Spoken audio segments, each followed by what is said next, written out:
দর্শক আসসালামু আলাইকুম। কৃষক বন্ধু মোহাম্মদ গোলাপ হোসেনের পক্ষ থেকে শুভেচ্ছা অভিনন্দন গ্রহণ করুন। প্রিয় দর্শক, প্রিয় মাতৃভূমি বাংলাদেশের জাতীয় ফল কাঁঠাল, সবজি হিসেবে এটির নাম হলো এঁচড়।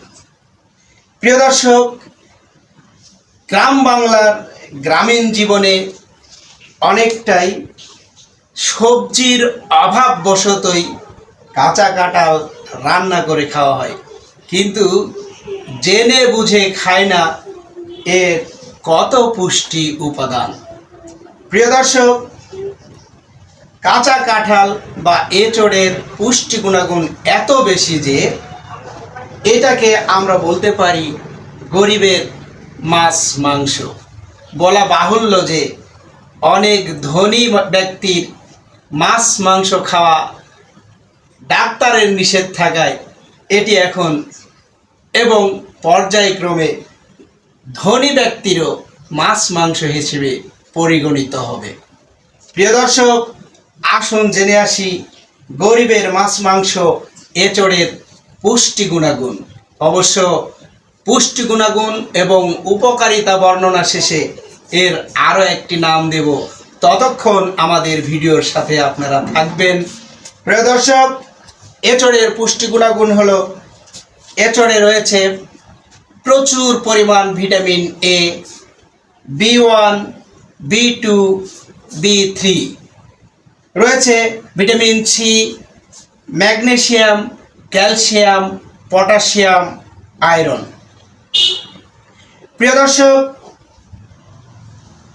এঁচড়ে ডায়েটারি ফাইবার থাকায় এটি আমাদের শরীরের ওজন কমায়, কোষ্ঠকাঠিন্য দূর করে। দর্শক, এঁচড়ে রয়েছে অ্যান্টিঅক্সিডেন্ট, ফ্লেভোনয়েড অ্যান্ড ক্যারোটিনয়েড। তাই এঁচড় আমাদের শরীরে প্রচুর পরিমাণে ইমিউনিটি তৈরি করে, আমাদের রোগ প্রতিরোধ ক্ষমতা বৃদ্ধি করে। দর্শক, এঁচড়ে পটাশিয়াম থাকায় এটি আমাদের রক্তচাপ নিয়ন্ত্রণ করে, কোলেস্টেরল দূর করে এবং হার্টের সমস্যা দূর করে। দর্শক, এঁচড়ে রয়েছে প্রচুর পরিমাণ ভিটামিন এ এবং বিটা ক্যারোটিন, যার ফলে আমাদের দৃষ্টিশক্তি অর্থাৎ চোখ ভালো থাকে। দর্শক, এঁচড়ে ক্যালসিয়াম থাকায় হাড়ের জন্য এটি অত্যন্ত উপকারী। বুঝতেই পারছেন এঁচড় আমাদের জন্য কত উপকারী। সুতরাং পুষ্টি গুণাগুণ এবং উপকারিতা বিবেচনায় এই এঁচড়ের আমরা আরও একটি নাম দেব, যার নাম সুপার ফুড। প্রিয় দর্শক, অত্যন্ত সহজ পদ্ধতিতে গ্রামীণ জীবনে গ্রামীণের মহিলারা কিভাবে এই এঁচড় রান্না করে সেই পদ্ধতিটুকু দেখাবো, যাতে করে আপনারও রান্না করে খেতে সহজ হয়। আসুন খুব সহজ পদ্ধতিতে এর রান্না করে দেখাবো। অবশ্য রান্নার শেষ পর্যন্ত দেখানোর সুযোগ নেই, ভিডিওকে ছোট করার স্বার্থে আমরা প্রসেসটুকু বলে দেব। প্রিয় দর্শক, আপনারা দেখছেন এখানে কাঁচা কাঁঠাল তরকারির মতো করে, সবজির মতো করে কেটে নেওয়া হয়েছে, এটার নাম এঁচড়। আমরা এখানে যেভাবে মাছ মাংস রান্না করি, অর্থাৎ মাংস যেভাবে রান্না করি, মাংসের যেই মশলাগুলো সেগুলোই কম মাত্রায় দিয়ে রান্না করব। প্রিয় দর্শক, এটার পুষ্টি গুণাগুণ এবং স্বাদ বৃদ্ধির জন্য আমরা এই এঁচড়ের মধ্যে একটু মুগ ডাল দিয়ে দিলাম। লক্ষ্য করুন, এখানে একটু পেঁয়াজ দিয়ে দেব। অবশ্য রান্না শেষে এটাকে স্বাদ বৃদ্ধির জন্যে আবারও পুনরায় তেলে দিতে হবে। তেল দিয়ে ভাজার জন্যে একটু পেঁয়াজ রেখে দেব এবং একটু রসুন বাটা রেখে দেব। পাশাপাশি এখানে আদা বাটা, রসুন বাটা এবং জিরা বা অন্যান্য মশলা বাটা একসাথে আমরা তৈরি করে রেখেছি। ভিডিও সংক্ষিপ্ত করার স্বার্থে এটিও দিয়ে দিলাম। দেখুন, অত্যন্ত কম মাত্রায় মাংসের মশলা দিয়ে দিলাম। এখানে আমরা পরিমাণ মতো লবণ দেব।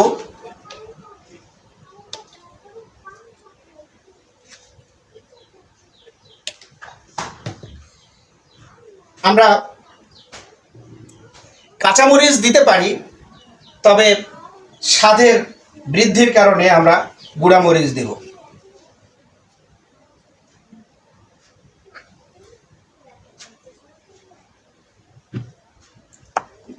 আমরা পরিমাণ মতো হলুদ দিয়ে দেব।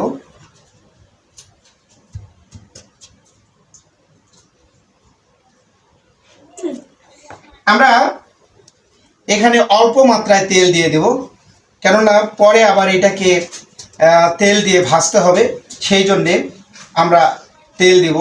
তেলটা আমি এর আগের ভিডিওতে বলেছিলাম হাতে নেব, এই জন্যেই যে আমরা যেহেতু মরিচ গুঁড়া দিয়েছি, তেলটা হাতে নিলে আমাদের হাতটা জ্বলবে কম।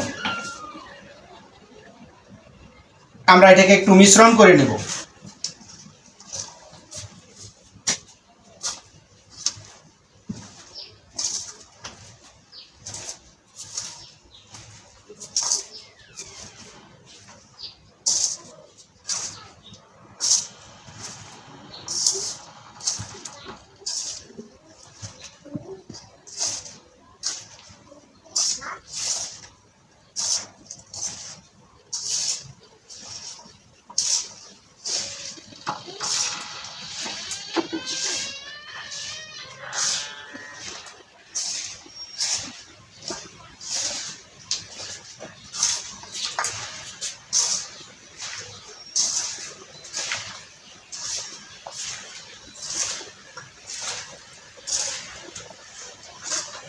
দর্শক, আগেই আমরা পরিমাণ মতো পানি দিয়ে দেব, যাতে করে ঠান্ডা পানি দিতে পারি।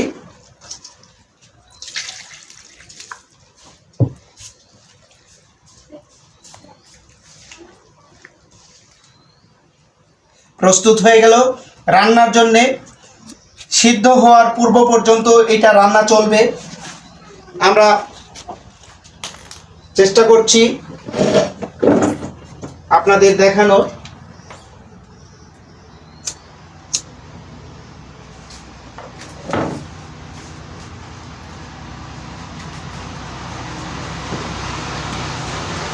দর্শক, রান্না কাজ শেষ হওয়া পর্যন্ত আমরা ভিডিওকে দীর্ঘ করতে পারবো না।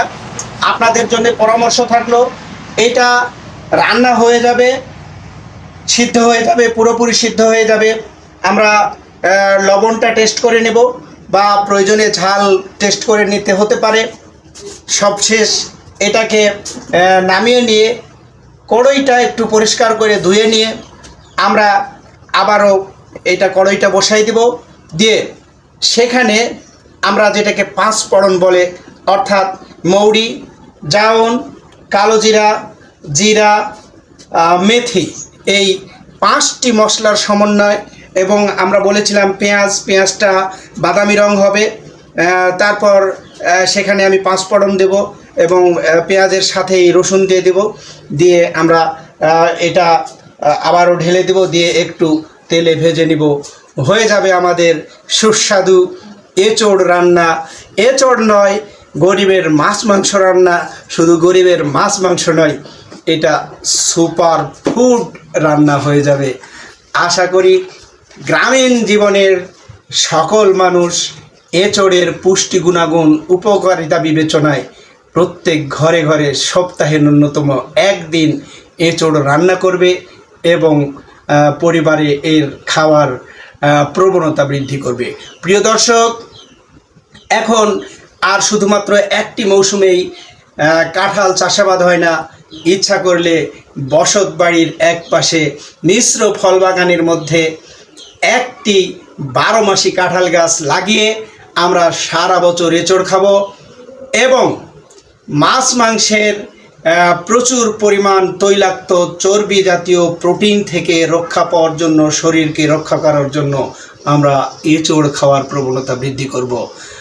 আশা করি আপনারা এঁচোড় খাবেন, সুস্থ থাকবেন। ধন্যবাদ।